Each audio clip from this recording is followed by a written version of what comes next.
We wrote this book, The Banker's New Clothes, because we became very concerned about the fact that the banking system is still very dangerous and very fragile, and that it hasn't been fixed, even though we knew and we already saw that it can cause a lot of damage to the rest of the economy.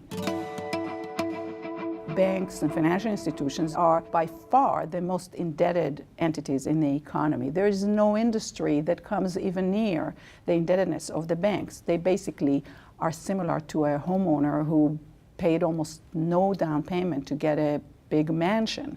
That's what they're like. Obviously, such a borrower, as many have seen, can go underwater pretty easily. The large institutions have no comparison in the economy in size and complexity.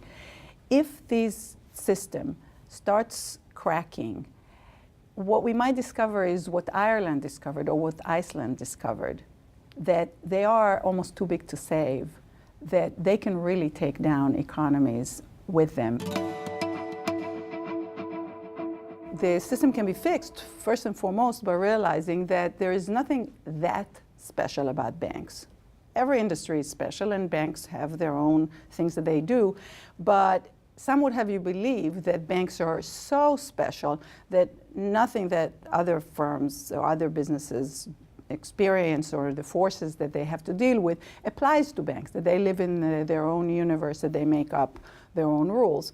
There are things that are different about banks, but the key to making banking healthier is to apply some of the same principles or bring them back into the same type of economic considerations and economic costs that the rest of the world lives by.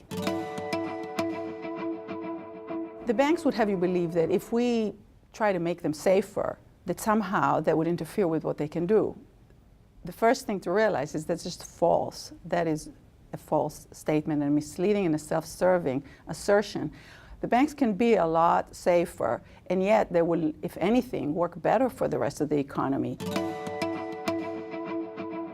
The reason that people need to read this book is because this is not going to change unless more people know what's going on, understand the issues a little bit better, which we hope to have educated people on, and are able to press those in charge to be more accountable.